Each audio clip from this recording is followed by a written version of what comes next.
este material, dicho sea de paso, por eso lo dejé ahí, es parte de lo que compartió nuestra profesora Juani Hernández en las clases de historia hebrea, ¿ya? Así no queriendo robar hacer uso de material que han preparado otros profesores indebidamente. La historia hebrea, aquí como lo vemos, aquí esto es un, ya, aquí tenemos los libros del Antiguo Testamento, ahí tenemos Génesis, Éxodo, Número, esta es la secuencia histórica del pueblo de Israel, a lo largo de los años en los que ocurre su historia que está narrada en la Biblia. Específicamente vemos que aquí comienza todo con Génesis, luego o sea, el Génesis que narra todo el proceso de formación de todo y el inicio de esta nación hebrea con Abraham, en la llegada ahí a Egipto y cómo desde Egipto entra una familia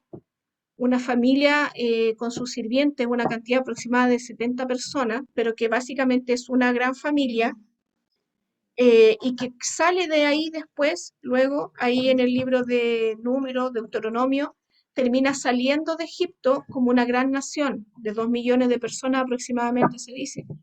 Entre paréntesis, igual, considerar que el Señor, porque el Señor permite este tiempo en Egipto, y a pesar de que es un tiempo de opresión, no parte como un tiempo de opresión, sino que ellos parten como invitados en Egipto, pero a lo largo del tiempo ellos se terminan transformando en esclavos, ¿ya? ¿Y por qué el Señor permite esto de la esclavitud en Egipto? De alguna manera el Señor, en la sabiduría del Señor, permite que esta gran nación, que está recién partiendo con 70 personas, permite que Egipto sea como ese vientre que forma o que contiene a esta gran nación que crece dentro de él. ¿Ya? El Señor permite que este pueblo crezca y se forme como pueblo al interior de Egipto. Yo creo que esto tiene muchos significados simbólicos y muchas cosas al tiempo de hoy en las que podemos decir, o sea, nacemos en este mundo, crecemos en este mundo, pero no somos de este mundo. ¿Ya? Y a medida que crecemos en este mundo, somos personas, somos criaturas del reino de Dios que está en este reino humano natural, viviendo bajo las condiciones y bajo las leyes y la lógica y todo lo que envuelve este mundo natural, pero no somos de este mundo, ¿ya? Así, de esa misma manera, el Señor permitió que el pueblo de Israel creciera y fuera incubado dentro de Egipto, pero para después sacarlo. Después que crece, lo saca para que tome esa identidad propia y se ubique en el lugar que el Señor ya le tenía asignado. Entonces tenemos aquí el libro de Génesis, Éxodo, Números. Aquí entre medio tenemos ahí los otros libros que van en paralelo están siendo también formados y que también cuentan la historia, como el libro de Levítico, Deuteronomio, ya que también Deuteronomio se escribe prácticamente poco antes de la entrada a la tierra prometida, ya cuando ya han terminado su paso por el desierto, ahí recién, poco antes de morir Moisés, ahí ya se escribe el libro de Deuteronomio, que tal vez como un resumen, un recuento, un repaso o un reforzamiento de todo lo que ellos han vivido, para que al entrar a la tierra prometida ahora, ellos vayan claritos, con la mentalidad muy, muy abierta, con mucha claridad de quiénes son, de quién es su Dios, de qué es lo que es capaz Dios de hacer por ellos, ¿ya? Y entonces aquí estamos entrando al libro de Josué, que nos relata este proceso del ingreso a la tierra prometida y el establecimiento del pueblo en Israel, o sea, en la tierra. Luego tenemos, y aquí ustedes ven, ya después lo pueden revisar con más calma, tenemos después de Josué, viene el periodo de los jueces, ¿ya? Que es otra forma de gobierno, una forma de gobernar el pueblo.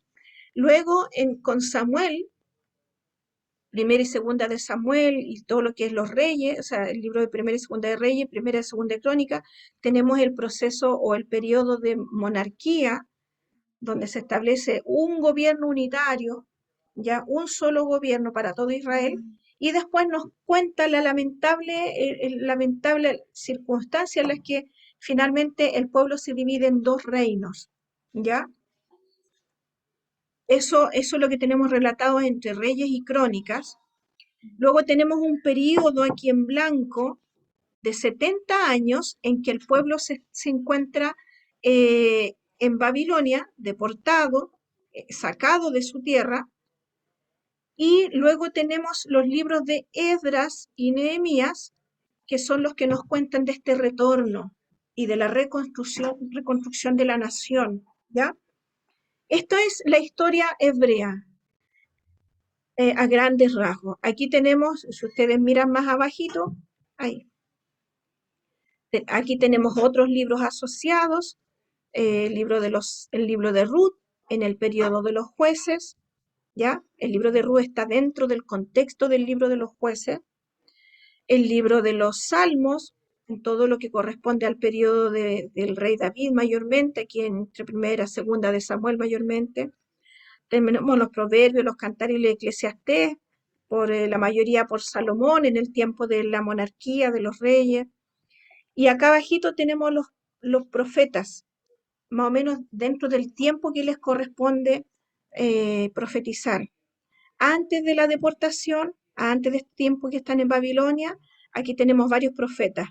Jonás, Oseas, Amós, todos estos libros están ubicados en la línea de tiempo, están ubicados antes de que el pueblo se vaya deportado a Babilonia. Durante el exilio en Babilonia, tenemos aquí estos 4 profetas que están profetizando en diferentes lugares, ¿ya? Algunos en el exilio, algunos en Israel. Aquí tenemos al profeta Daniel, Ezequiel, Jeremías, Lamentaciones. Y finalmente, Ageo, Zacarías y Malaquías son profetas del posexilio, cuando vuelve el pueblo de Israel, vuelve a la tierra prometida, vuelve nuevamente, vuelve a tomar posesión de su tierra. Estos profetas nos hablan de ese periodo de la reconstrucción del pueblo, del templo y de todo eso.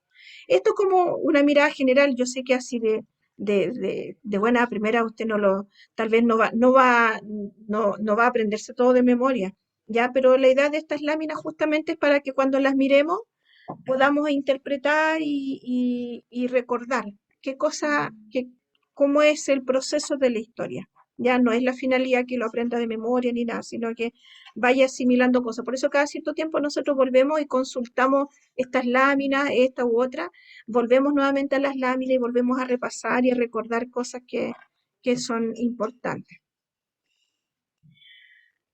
Esto como introducción, ¿por qué es importante estudiar los libros históricos?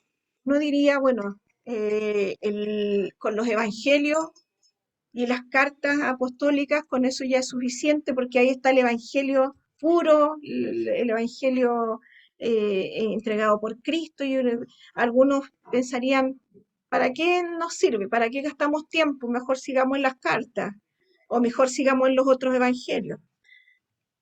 Pero aquí tenemos algunas explicaciones, la importancia de los libros históricos, porque dice que complementan la historia contenida en el Pentateuco, estos 5 primeros libros que dan la base para todo lo que ocurre en la historia humana y también en la historia bíblica, en el Antiguo y el Nuevo Testamento. Dice que es un periodo histórico de 1000 años desde la conquista de Canaán hasta la reedificación de las murallas. Todo eso abarca el libro histórico, ¿ya?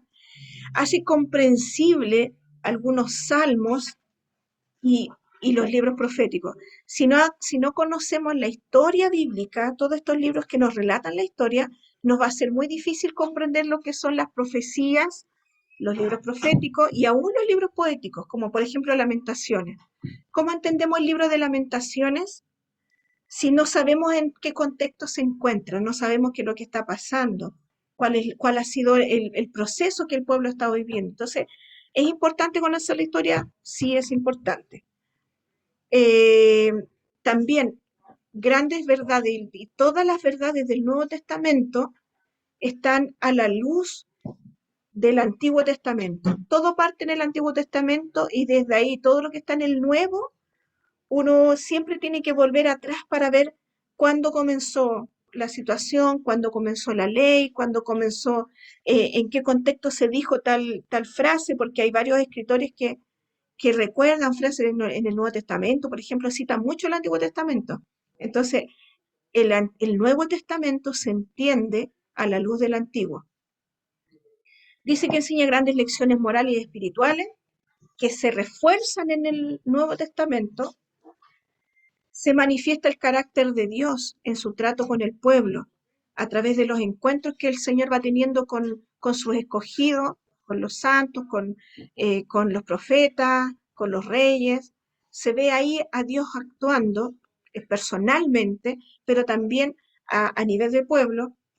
eh, Podemos conocer atributos del Señor, todo lo que es su santidad, su justicia, aquí dice su gracia. Podemos ver gracia de Dios en el Antiguo Testamento, podemos ver el amor, la misericordia de Dios en el Antiguo Testamento. El Antiguo Testamento está lleno de misericordia, está lleno de gracia, está lleno de amor, solamente que no hemos aprendido a leerlo, ¿ya? Y eso nos hace ver como que es duro, Dios es malo, es el Dios que se aira por todo, que todo le molesta, y no es así, ¿ya? Y bueno, nos muestran cómo Dios está presente en toda la historia y cómo Dios mueve, Dios hace que las cosas ocurran. Dios interviene en momentos específicos de la historia para hacer que todo marche hacia el propósito que Él quiere. Y en el caso del Antiguo Testamento, Dios ordena todo, es como cuando dice se alinearon los planetas y algo maravilloso ocurrió.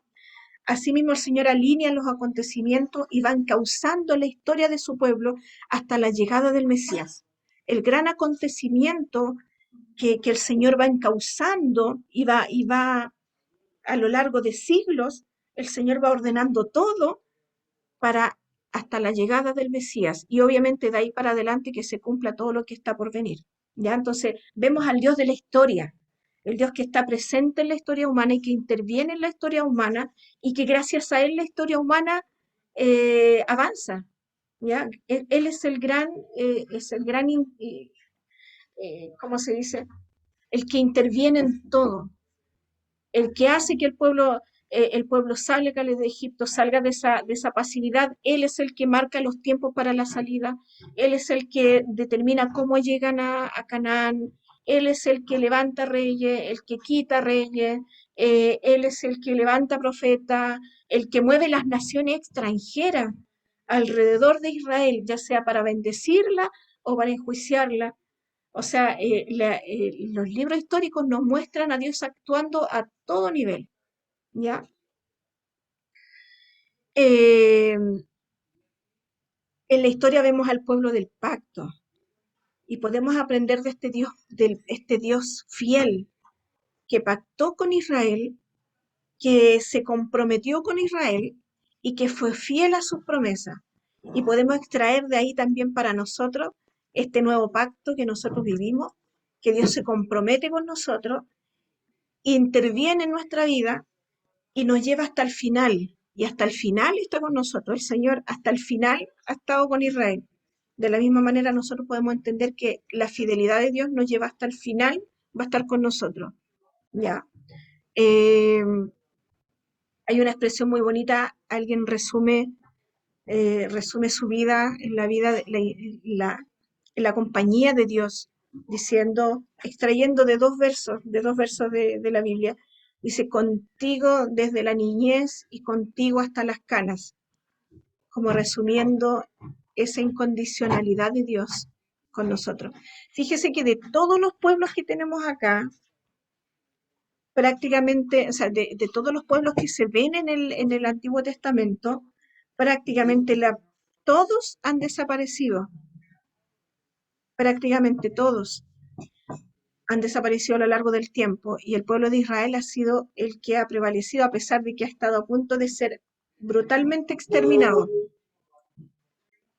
Muchas veces ha estado a punto de ser exterminado, de ser eliminado de la faz de la tierra, pero el Señor lo ha mantenido en pie. ¿Ya? Si ellos existen hoy como nación, es solo por la fidelidad del Señor. Y sobreviven no como una nación pobrecita, pequeñita, sino que sobreviven como una potencia mundial. ¿Ya? Eso es importante porque Egipto hasta el día de hoy todavía existe como Egipto, como propiamente tal. Pero Israel funciona como una potencia mundial el día de hoy. Eh, Dice, porque en su contenido observamos el auge, la decadencia y la caída del pueblo de Israel. Y a través de observar este auge, su decadencia, su caída, nosotros también podemos aprender, extraer lecciones importantes también para nosotros. Encontramos el cautiverio babilónico y el retorno de los patriarcas a su tierra prometida. Este Dios que promete y cumple. Y a pesar de que en algún momento les entregó la tierra prometida, pero después los sacó de la tierra prometida a causa de su mal comportamiento, sin embargo, como es la tierra que el Señor ya les dio, el Señor los devolvió a su tierra prometida. Después, en la Edad Moderna, el pueblo de Israel fue sacado de ahí, fue también esparcido, pero en el año 45 nuevamente volvió a su tierra. O sea, ese lugar ha sido de Israel desde que el Señor lo prometió y hasta el día de hoy el Señor ha mantenido esa promesa de que esa es su tierra. Eso es increíble y maravilloso ver cómo Dios es fiel a sus promesas. El libro de Josué está dentro de los libros proféticos, según la tradición hebrea. Ellos consideran que Josué, Jueces, Samuel y Reyes son profetas anteriores, así lo llaman ellos, porque en estos libros igual se muestra el Señor hablando a través de sus escogidos y comunicando su verdad, su voluntad, su palabra, comunicándola a su pueblo. Y así que los hebreos lo consideran como un profeta anterior a Josué, así lo llaman. El tema aquí es la fidelidad a Jehová es portadora de bendición, mientras que la infidelidad produce consecuencias funestas. Eso es el tema central de toda la historia hebrea. Ahora, aquí tenemos un mapa de la tierra de Israel, de lo que es Palestina en ese tiempo. Aquí en la lámina anterior tenemos, tenemos la explicación de que Palestina viene de una palabra con la que originalmente se denominaba los filisteos, ¿ya? Pales- pal- pa- Pelistim, Pelistim era lo que se llamaba la tierra de los filisteos, ¿ya? Entonces, Palestina viene de esa denominación. La tierra de Palestina, encontramos que es todo este sector costero, aquí a las orillas del mar Mediterráneo, y esta es la tierra, ¿cierto?, que el Señor les otorgó al pueblo de Israel y es la tierra que nosotros los conocemos que es el lugar donde ellos habitaron y que están habitando también el día de hoy. Y tenemos aquí lugares emblemáticos en los que conocimos algo de la historia de Jesús, aquí con el lago de Genezaret, el Mar Muerto, todos estos son sectores que Jesús también recorrió, la Alta Galilea, todo este sector de acá, tenemos la Galilea, tenemos a Jerusalén que está por aquí más abajo, ¿ya? Esta es la tierra de la Palestina. Acá tenemos una mirada, dice, un corte transversal de la Palestina. Si ustedes se fijan acá, ¿qué es lo que tenemos aquí? A ver, ahí alguien que abra su micrófono. ¿Qué es lo que ven aquí en esta lámina del mapa?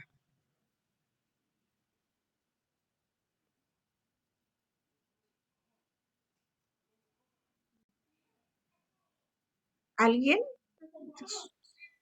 Sí, Un bajo ahí. ¿ya? ¿Qué es lo que puede observar? ¿Un bajo? Un bajo y al lado el lago. O sea, claro, un río. ¿Ya? Un río. Acá, acá tenemos el río Jordán, ¿ya? El que cruza aquí desde el mar de Galilea hasta el Mar Muerto o el Mar Salado. Este es el famoso río Jordán donde se bautiza Jesús. Es el río Jordán que los israelitas tienen que cruzar ahora para tomar posesión de la tierra prometida, ¿cierto? Ya, bien. Y eso está en bajo. Entonces, ¿qué es lo que está en alto, hermano Rafael? ¿Qué sector es el que está en alto? Judea. Judea, Jerusalén, Jerusalén, ¿cierto? Que Jerusalén está también en la zona de Judea. sí, ¿ya? claro. Y en contraste, Jerusalén lo tenemos ahí arribita, ¿cierto? ¿Y qué en contraste, qué tenemos abajo? Jericó. Jericó, ¿cierto? ¿Se acuerdan ustedes cuando se hablaba de que tenían que subir a Jerusalén? La historia del buen samaritano que me recuerda aquí la Tami, el buen samaritano dice que él iba bajando hacia Jericó, de Jerusalén a Jericó. ¿Y por qué dice que iba bajando? Porque justamente tenemos aquí esta montañita, y aquí era la bajada, por aquí en alguna parte tenían la bajada, y por eso Jericó está en lo bajo. El mar Salado, el mar Muerto, es uno de los, si mal no recuerdo, es uno de los mares más bajos que hay también, ya con poca vida, con todos los temas ahí de su salinidad. eh, es un mar, pero es alimentado por el mar Mediterráneo, ya es como un gran lago en el fondo. Entonces tenemos Ya. aquí arriba Jerusalén, y Jerusalén está aquí arriba, como que en la cúspide de esos cerros, de los montes de Jerusalén, es donde se establece más adelante, el templo, ¿ya? El templo está como en la parte más alta de Jerusalén. ¿Qué más tenemos aquí? Bueno, ahí tenemos la Galilea, el Monte Carmelo. ¿Recuerdan ustedes algo que haya pasado en el Monte Carmelo dentro de la Mm. historia hebrea?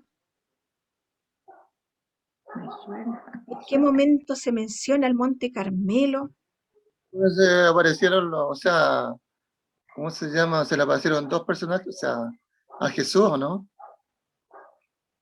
Eh, Sí, sí también. Justamente hay un momento donde se le aparecen ahí eh, Moisés y Elías, dice la historia, ¿ya?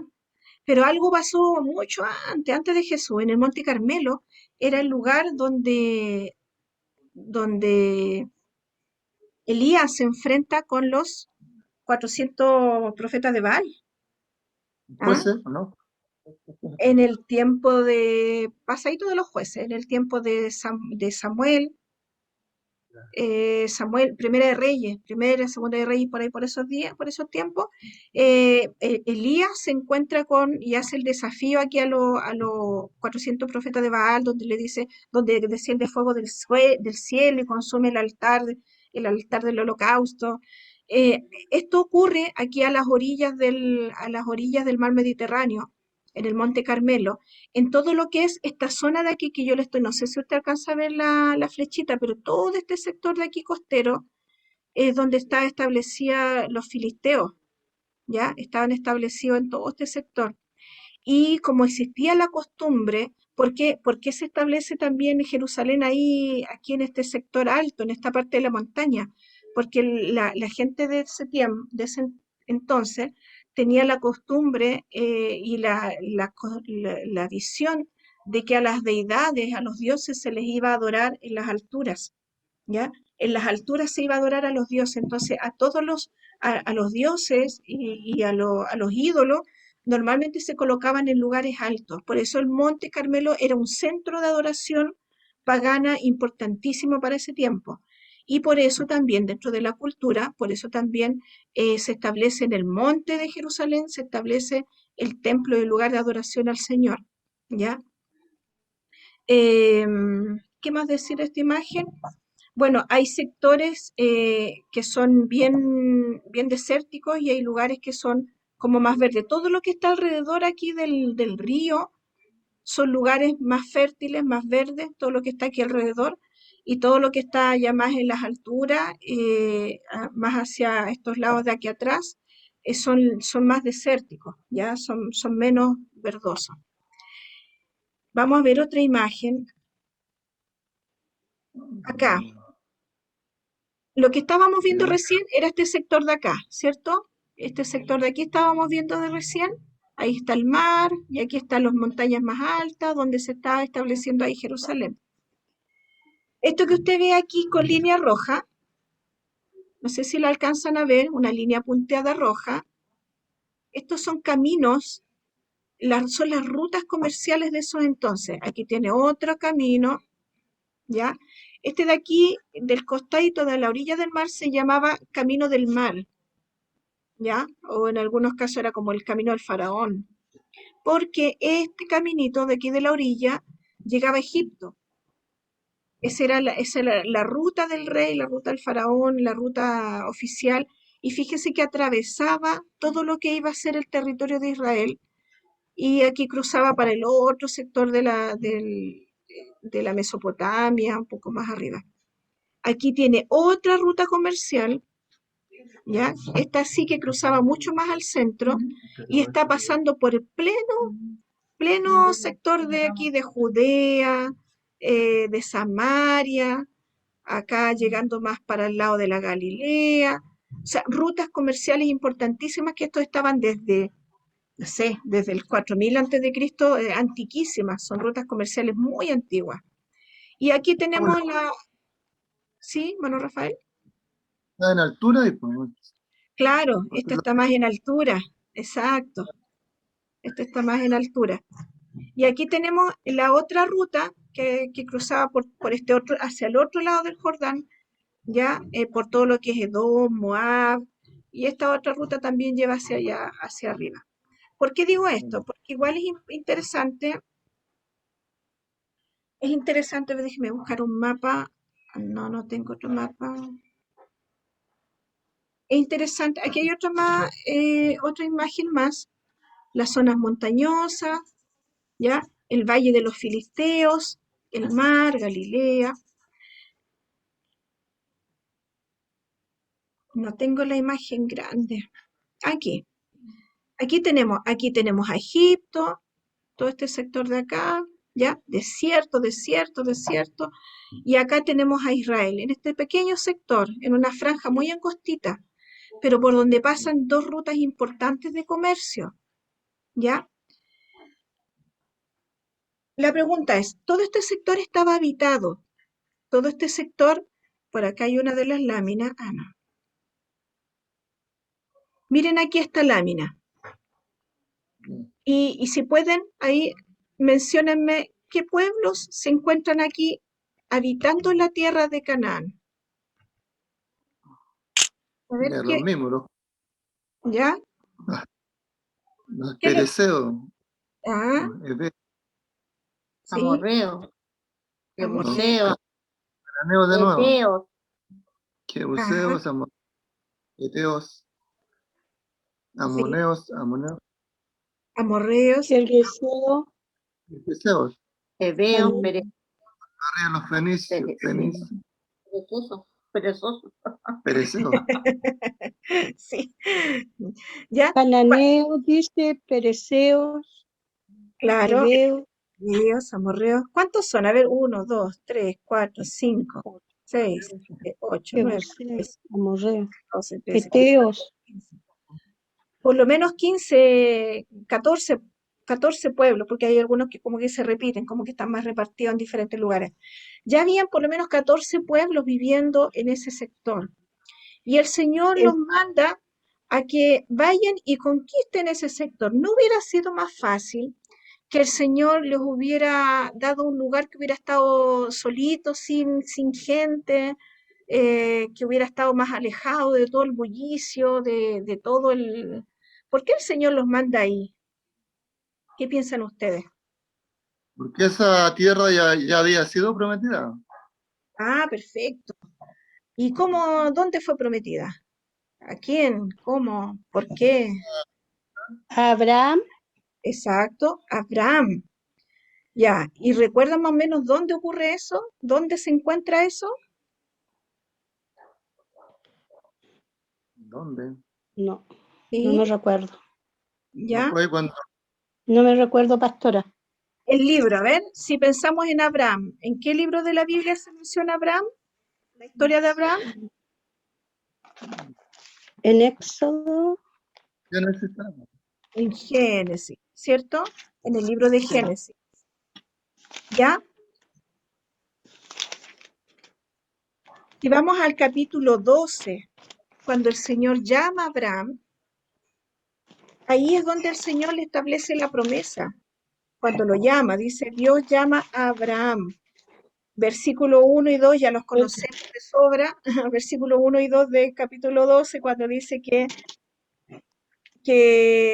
vete de tu tierra y de tu parentela Aldea. y vete a la tierra que te mostraré y haré de ti una nación grande y te bendeciré y engrandeceré tu nombre y serás bendición. ¿Ya? Pero vamos al versículo 6 del capítulo 12 de Génesis, dice, y pasó Abraham por aquella tierra hasta el lugar de Siquem, hasta el encino de Moré, y el cananeo estaba entonces en la tierra. Y apareció Jehová a Abraham y le dijo, a tu descendencia daré esta tierra, y edificó allí un altar a Jehová, quien le había aparecido. O sea, Abraham estaba ahí. Ese era el lugar donde el Señor pactó, donde el Señor le prometió a Abraham que esa tierra que él estaba pisando, esa tierra se le va a dar a sus descendientes. ¿Ya? Pasaron, si mal no recuerdo, alrededor de 400 años, poco más, ¿ya? Para que esa, no más todavía, poco más de 400 años, para que esa tierra fuera, tomaran posesión los descendientes de Abraham. Pero ese es el lugar donde el Señor ya le está prometiendo a Abraham. Ahora, tenemos una de las razones por las que les da esa tierra, porque hay una promesa de Dios a Abraham que tenía que cumplirse. Segundo, ¿por qué más podría ser que el Señor les entregó esa tierra? La tierra era muy fructífera. O sea, ¿Ya? era, Miel. Leche claro, miel. porque todo se daba muy, muy bueno. O sea, era una buena tierra. Era una buena tierra, perfecto, sí, estaba, pero no era la única, pero estaba muy bien ubicada, ya estaba muy bien ubicada. ¿Qué más lo hacía especial esta tierra? ¿Qué más creen ustedes? Ese era como el centro ahí de todo el comercio, me imagino yo. Perfecto. Era una ruta obligada, un camino obligado para todos los grandes imperios de aquel entonces, tenían que pasar por esa tierra. ¿Ya? Entonces los israelitas, a pesar de ser una nación pequeña comparado con los grandes imperios, pero sin embargo estaban en un lugar estratégico donde el comercio les iba a dejar ganancia, les iba a dejar abundancia, y también algo muy particular. ¿Qué pasa si todas las naciones de la tierra, los grandes imperios, tienen que pasar por esa zona? Y Israel, con el Dios de Israel, están habitando en esa tierra. ¿Qué es lo que tendría que pasar? Pedí permiso. Sí, indudablemente, ¿ya? Pero, ¿qué más tendría que pasar?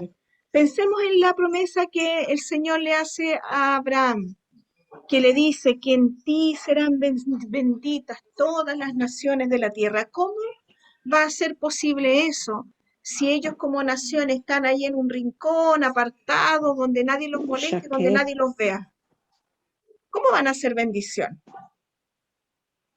Van a ser conocidos por todos. Exacto, para ser conocidos por todos. El Señor los pone en el lugar donde todo está pasando, donde todos se mueven, donde todos tienen que pasar para que sean conocidos. Pero para que sean conocidos ellos, No para que sea conocido Dios. exacto, para que ellos sean el referente, sean ellos los que Referente. enseñen a las naciones quién es Jehová. Para que Porque ahí se cumple cuando decimos que el Señor les dio a ellos que fueran, la labor de ellos es que tenían que ser luz a las naciones, que ellos tenían que abrir la puerta y dar a conocer al Señor a todos los pueblos de la tierra, que fue una de las cosas en las que fallaron, ¿ya? Pero el Señor les facilitó tanto la labor que los puso ahí en medio. Es como si dijéramos hoy en día, Señor, quiero evangelizar, quiero hablarle a todos de ti, Señor, envíame a la China o envíame no sé dónde. Y resulta que el Señor le da un trabajo, no sé, uno quisiera irse a un trabajo donde todos sean cristianos, donde el ambiente sea de pura armonía, de pura paz, donde todos hablen de Dios todo el día. Qué lindo sería, uno pensaba antes cuando más joven, qué lindo sería llegar a un lugar donde todos hablaran de Dios, donde todos contemos testimonio, experiencia y todo sea paz y bendición. Pero ¿cuál es el chiste de eso? si el Señor nos quiere para que seamos luz donde no hay luz. Entonces, y el Señor a veces nos tiene que poner en lugares donde no hay ni un cristiano, donde no hay nadie que hable del Señor. ¿Y para qué nos pone ahí? No es para que seamos amedrentados o atemorizados o para que nosotros nos guardemos, nos callemos, sino que es justamente para que seamos luz. Y esa luz no necesariamente tiene que ver, no únicamente tiene que ver con este predicar o el hablar de Dios, sino que tiene que ver con las acciones, ¿ya?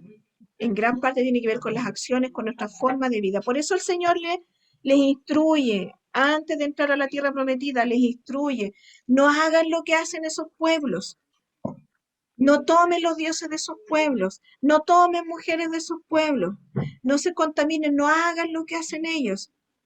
Y es como diría en el Nuevo Testamento, ¿ah? La referencia en el Nuevo Testamento cuando dice, conviértanse ellos a ti y no tú a ellos, porque para eso estamos en este mundo, ¿ah? Para Amén. hacer luz y para que el resto se convierta por nuestras acciones. Entonces tenemos aquí a este pueblo ubicado aquí casi a la orillita del mar, tamita, cargador, a la orillita del mar, así en una franja muy fructífera. Si ustedes miran aquí justamente lo que decía el hermano Rafael, en todo este sector entre Egipto, los ríos, el desierto, el sector más verde es justamente el de la tierra de Canaán, el sector más fructífero, ¿ya? Vamos viendo. Entonces, ¿por qué el Señor tenía que los puso ahí? Para que sea luz a la Naciones. luz de las naciones. Para que fueran luz a las naciones, ¿cierto? Y para bendecirlos, para prosperarlos, para que el evangelio o la verdad de Dios desde ahí se difundiera. ¿Qué es lo que pasó con el etíope en el Nuevo Testamento? Cuando recibió del Señor, o la mujer samaritana, cuando recibió del Señor ahí en un lugar, ¿qué es lo que hace cada uno? Cada cual lleva el mensaje, lleva a Dios a su nación, lleva a Dios a su pueblo, ¿cierto? A través del etíope llegó el evangelio ahí a Etiopía, a través de la samaritana llegó a Samaria. Entonces, la finalidad, por eso estas rutas comerciales que tienen que, la gente al estar ahí, al conocer al verdadero Dios, tiene que verse impactado y transformado al fin de que cuando lleguen a sus naciones ellos puedan dar testimonio, testificar o puedan llevar al Dios verdadero. En cuanto a la geografía del lugar, tenemos solamente como algunos datos nomás. Tenemos un clima tropical, benigno, saludable, con algunos sectores muy secos, sobre todo lo que está hacia el sur, secos y calurosos, y otros de nevadas cumbres. El mes más frío es enero y el mes más caluroso es agosto, al contrario de nosotros, como es más para los lados de Europa, de Asia, todos esos lados, como al revés que nosotros. Y algo muy bonito, dice las estaciones del año, las lluvias ocurren a principios de noviembre hasta mediados de abril. Ya inaugura el año de agrícola la lluvia temprana, esto es a principios de noviembre, la lluvia temprana. Y la lluvia tardía, de las cuales en algunos momentos hemos escuchado, ¿cierto? En oraciones o en alabanza, esto de la lluvia temprana, la lluvia tardía, pues la lluvia tardía ocurre a principios de abril, ¿ya? Más o menos para el tiempo donde ellos celebran su Pascua, la salida de Egipto ocurre más o menos en estos tiempos, ¿ya? Entre fines de marzo y principios de abril, y a eso se le llama la lluvia tardía. En el sector seco prácticamente no llueve y es época de cosecha. Recuerden que hay sectores que se mantenían siempre verdes. Por ejemplo, el Monte Carmelo que teníamos ahí arribita, es un sector verde, es un sector de mucha vegetación, muy fructífero. Entonces, en los tiempos de sequía, cuando el Señor manda la sequía, la gracia es que la sequía llega justamente a estos sectores verdes. La sequía no es la que llega a estos sectores más bajos, porque aquí Habitualmente es más seco, pero cuando en estos sectores más verdes hay sequía es porque la cosa es grave, ¿ya? El Monte Carmelo estaba seco. Una de las cosas importantes también, ¿por qué se manifiestan también? Porque buscan a Dios en las alturas o en estos lugares que también son como verdes. Es porque consideran que ahí está la bendición de su Dios, ¿ya? Que ahí está la manifestación de su Dios que les provee las aguas de lluvia, que la vegetación esté siempre. Ellos, recuerden que ellos tenían, cuando venían de Egipto, tenían el Dios del agua, el Dios de la tormenta, el Dios del río, el Dios de las cosechas, el Dios de los animales, o sea, tenía dioses en todo. Entonces ellos, sobre todo una de las cosas más importantes, el Dios del agua, el Dios sol, pero el Dios del agua también importante en esto de que, porque gracias a eso ellos tenían sus cosechas y gracias a ellos comían. Entonces, por eso se da esto de que estos puntos altos y verdes son los principales lugares de adoración. Por eso Jerusalén también más adelante se transforma en un importante centro de adoración pagana.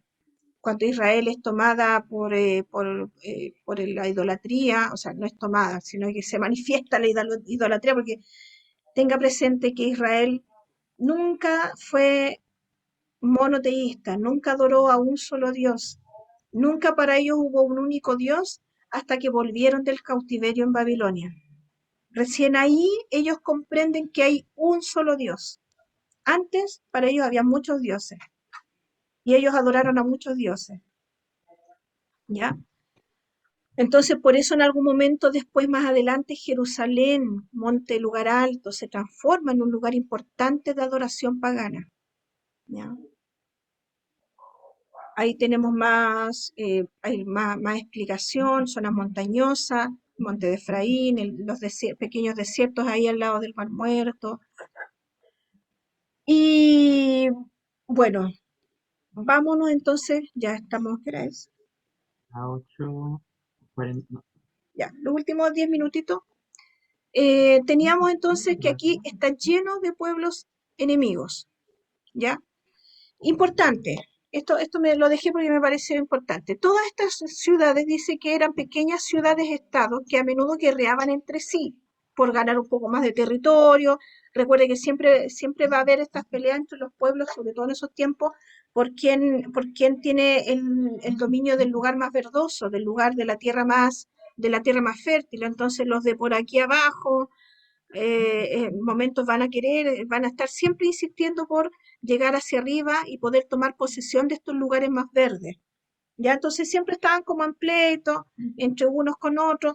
Sin embargo, dice que cuando los grandes imperios marchaban sobre Palestina, llámese los egipcios, los asirios, los babilonios, los persas, más adelante los griegos, los romanos, cuando los grandes imperios se movían ya y expandían sus terrenos, estos pequeños pueblos, ¿cómo sobrevivían? Era eh, pagando tributos y haciéndose súbditos, haciéndose como pueblos esclavos del imperio. Entonces el rey, a pesar de que seguía teniendo como dominio de su pueblo, de su tierra, de su reino, sin embargo, era súbdito del faraón o del rey, del emperador del imperio de turno. ¿Ya? Entonces se debían a ellos, tenían que rendirle fidelidad, tenían que rendirle tributo en sentido económico.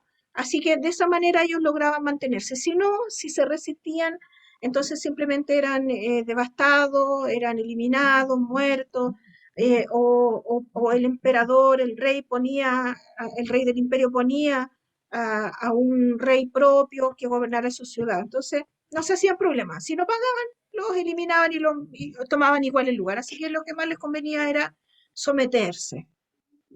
En los tiempos de la conquista de Canaán, Faraón era el rey de Egipto. O sea, el faraón, el rey de Egipto, era el señor de toda esa tierra, ¿ya? De todo Canaán, del Líbano y de Damasco. Él era el que gobernaba sobre esos territorios, sin embargo, están en un periodo donde por alguna razón Egipto está en decadencia o está con problemas, está debilitado. Tal vez eso se deba a la salida de los israelitas de Egipto, puede ser, que ocurrió hace 40 años atrás, pero algo pasa con Egipto que ya no tiene el poder, a lo mejor para mantener el gobierno en todo su sector, en todo su territorio. ¿Ya? Por lo tanto, dice, para la época de Josué sobre la influencia de Egipto sobre Canaán era menor. Y aquí un dato extra, dice, de acuerdo a las cartas del Tel El Amama, faraones Amenofis y Akenatón entre 1400 y 1360 a.C., a través de esas cartas que dejaron estos faraones, se conoce de los conflictos internos de estas ciudades-estado a los que Egipto no pudo prestar atención. O sea, ellos mandaron estos reinos, los reyes de estos reinos que vimos aquí, de estos pueblos, mandaron a pedir ayuda a Faraón porque había un enemigo que los estaba amenazando, había algo que estaba viniendo sobre ellos y necesitaban el socorro de Egipto. Por lo cual, pero Egipto no estaba en condiciones de prestar ayuda, por lo tanto no los ayudó, no los defendió, no los protegió, ni envió tropas, ni nada de eso. Entonces ellos tuvieron que defenderse por sí solos nomás, en algunos casos tratando de hacer alianza, tratando de defenderse como pudieron. ¿Ya? Entonces esto queda, este respaldo está para saber que algo estaba pasando gracias a estas cartas que quedaron de aquello entonces.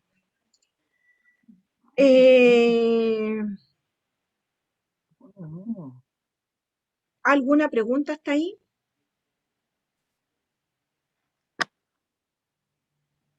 ¿Alguna pregunta?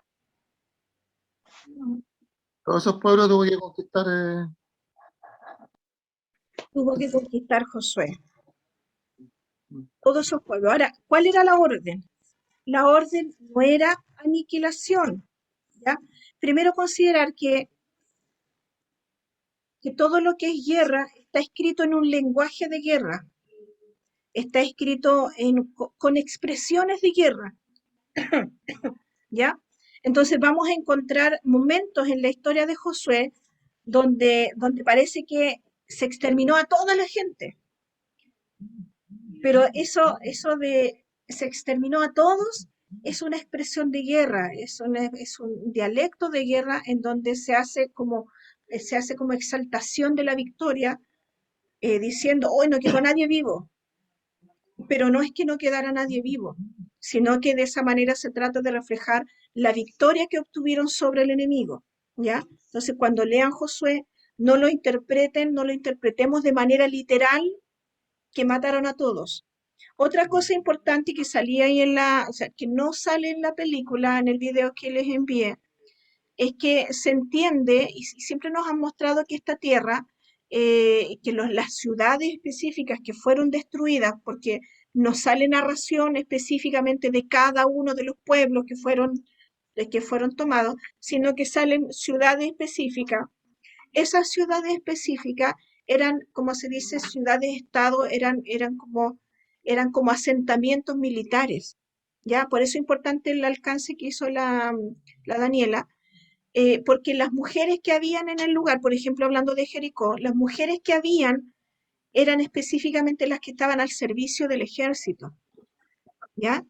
No es que ahí hubieran niños, bebés, animales, ganado, no es que estuvieran las esposas, no, eran ciudades que son como ciudades de resguardo, son como ciudades que están ahí como en las afueras de ciudades grandes, ciudades fronterizas que tienen como función justamente estar ubicadas para defender, estar como en los accesos a las ciudades importantes o a las ciudades grandes, estar ubicadas ahí antes, de manera que cuando venga el enemigo, está primero el ejército en su ciudad para defender lo que está más adentro, que es el lugar donde están las mujeres, los niños y todo lo demás, ¿ya? Por lo tanto, estas ciudades que aparecen destruidas por completo prácticamente, no es que ahí hay niños, como dije y reitero, no es que hay niños y mujeres y embarazadas y ancianos, no, eran ciudades militares. ¿Ya estamos claros con eso? ¿Sí? ¿Estamos claros? Sí. Genial. Ya, entonces, eso por un lado.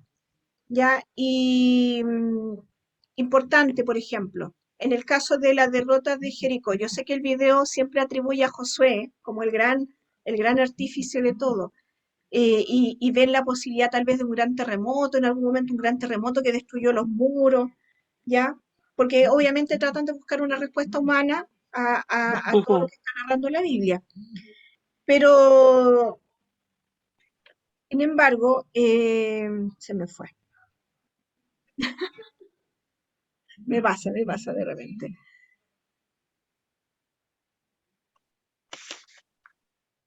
Ay, ¿dónde me quedé?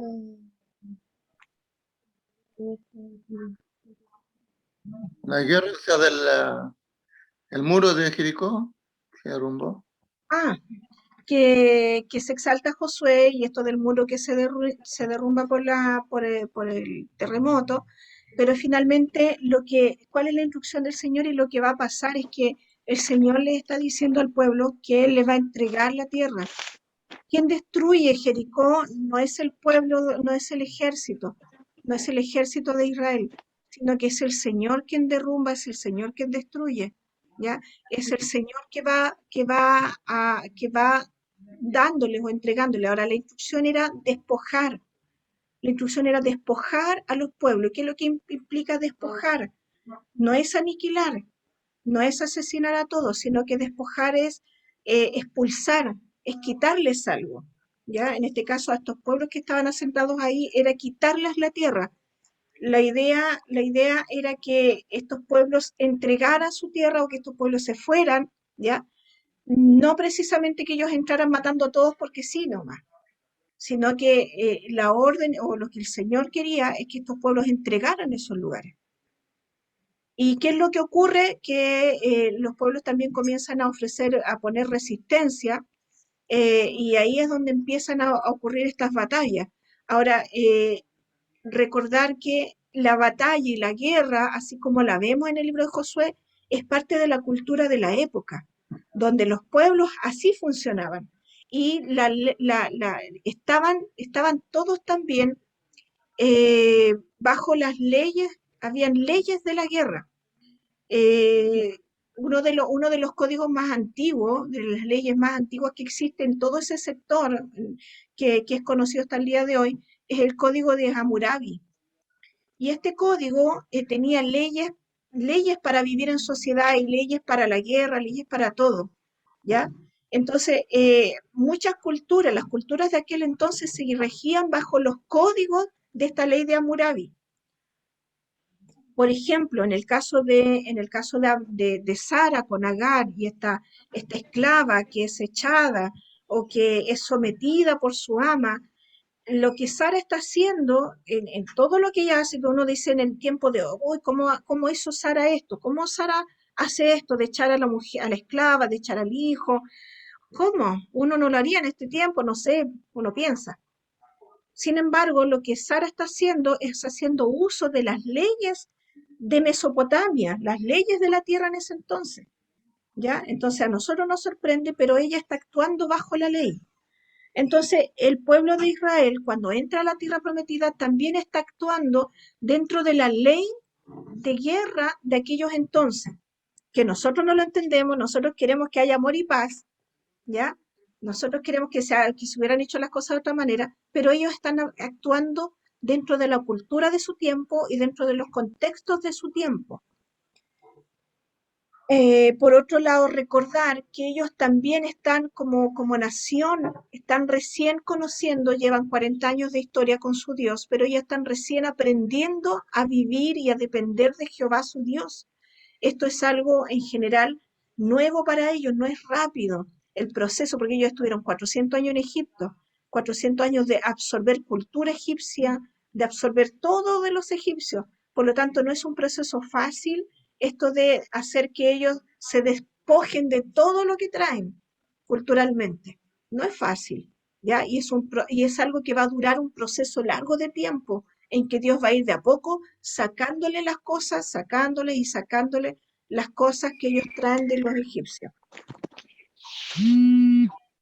Vamos a ver y nos quedan 5 minutos. Dice, ¿qué es lo que vamos a ver en Josué? Primero los preparativos para la conquista de la tierra prometida, luego la conquista de la tierra prometida, o sea, como puntos importantes, los preparativos, porque tenían que prepararse para la conquista, no solamente prepararse en un aspecto emocional, de tácticas de guerra, sino que principalmente tenían que prepararse en su consagración al Señor, ¿cierto? Tenían que también buscar del Señor. Luego tenemos el reparto de la tierra prometida y el final de la jefatura de Josué. Más o menos esos son los puntos importantes, los grandes puntos, las grandes divisiones del libro de Josué. Preparativos para la conquista de la tierra, la conquista misma, el reparto de la tierra y el término de la jefatura de Josué. Los primeros capítulos de Josué nos hablan de este Josué, de este personaje, del hombre detrás el hombre detrás del guerrero o del líder. Dice que Moisés le dio nombre a Josué, el nombre, el Señor, o sea, Josué primero se llamaba Oseas, ¿ya? Oseas, que quiere decir Él ha liberado. Se encuentra en Números 13-16. Ese es el nombre original de Josué. Josué y Oseas son nombres de la mano, van de la mano, ¿ya? Están muy asociados entre ellos, no son diferentes, vienen de la misma raíz. Oseas quiere decir Él ha liberado. Cuando dice Él, ahí está invocando a la divinidad, en la expresión Él. No es un pronombre personal solamente.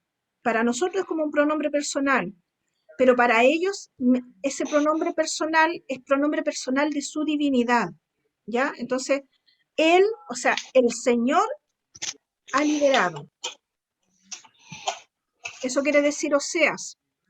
Y Moisés le pone por nombre Josué, o sea, por nombre Josué, Oseas es Él ha liberado, y Moisés lo hace más específico porque dice, no es cualquier Él.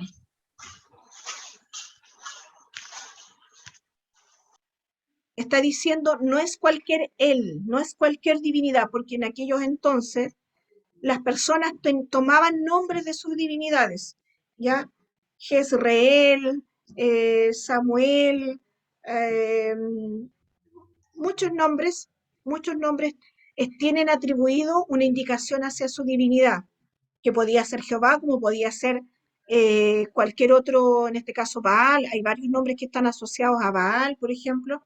Entonces, el nombre original de Josué tiene relación con él, el Dios, cualquier Dios, ha liberado. Sin embargo, aquí cuando Moisés le da el nombre, lo hace más específico y lo atribuye a el Señor, este Shaddai, este Jehová, le da como un nombre más característico del Dios que ahora ellos están sirviendo. Entonces Moisés le da este nombre a Josué. Recuerden que los nombres en aquellos entonces tenían mucho significado con el carácter de la persona, con el propósito, con su historia de vida o con lo que se esperaba de él, ¿ya? Incluso los nombres de las personas no necesariamente se daban, el nombre definitivo no necesariamente se daba cuando nacían, sino que era como habitual esto de que les pusieran nombres o les cambiaran los nombres cuando eran grandes, ¿ya? Y al mencionar, y el nombre de la persona venía a ser un recordatorio, en este caso, en el caso de la historia bíblica, viene a ser un recordatorio de lo que Jehová está haciendo, o de lo que Jehová va a hacer, o de lo que Jehová hizo, ¿ya? Entonces, cada vez que se llaman entre sí, están invocando al Señor y recordando al Señor en lo que el Señor hizo, está haciendo o va a hacer, ¿ya? Esa es la importancia de los nombres. Josué aparece por primera vez en la guerra contra los amalecitas, cuando estaban ahí en el camino en el desierto, donde Josué va a la batalla. Moisés aquí echa a Josué a la guerra. Yo creo que lo veo así como el primer entrenamiento, la batalla inicial para ver un poco lo que va a ser después la conquista de la tierra prometida. Entonces Moisés se va arriba al monte a orar al Señor, y mientras Josué está abajo. Recordar que estos montes no son montes como el Everest, no son lugares de gran altura, sino que hay que visualizarlos. Todos estos montes, el monte Jerusalén, o aquí en el monte donde están en este tiempo en la guerra contra los amalecitas, son montes como si fuera el monte el Cerro Chena, o el monte aquí el Cerro de la Virgen, aquí en el San Cristóbal, o incluso podría ser casi como el Cerro Santa Lucía. O sea, son montes de gran altura, no son grandes, o sea, no son grandes cumbres, sino que son cosas de mediana altura. Aquí es donde está Moisés levantando las manos. Mientras levanta las manos el pueblo vence, pero cuando baja las manos como que el pueblo empieza a ir en derrota, finalmente ellos ganan la victoria, ganan la batalla, y Josué ahí como el gran líder que vence junto al pueblo. En Éxodo 24:13, Josué escala el monte Sinaí junto a Moisés. Recuerden lo que les dije. ¿Quién sácala? Recuerden lo que les dije. Josué, siempre pegadito a Moisés, siempre de la mano de él, escala el monte Sinaí junto a Moisés. Más tarde, en el 32:17, Josué advierte a Moisés del ruido en el campamento. Josué como ese nexo que está entre cuidando y atento a Moisés, pero también está observando lo que está pasando con el pueblo.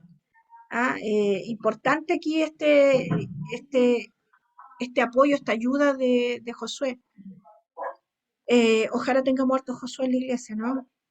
En todos los sentidos. Junto a Caleb espía la tierra prometida, en Números 13 y 14, y vuelven con la evaluación positiva de las posibilidades para ocupar la tierra prometida. Eso es mayormente lo que se nos dice. Josué es comisionado. Aquí estamos en los preparativos. Aquí vamos a entrar recién en los preparativos, así que en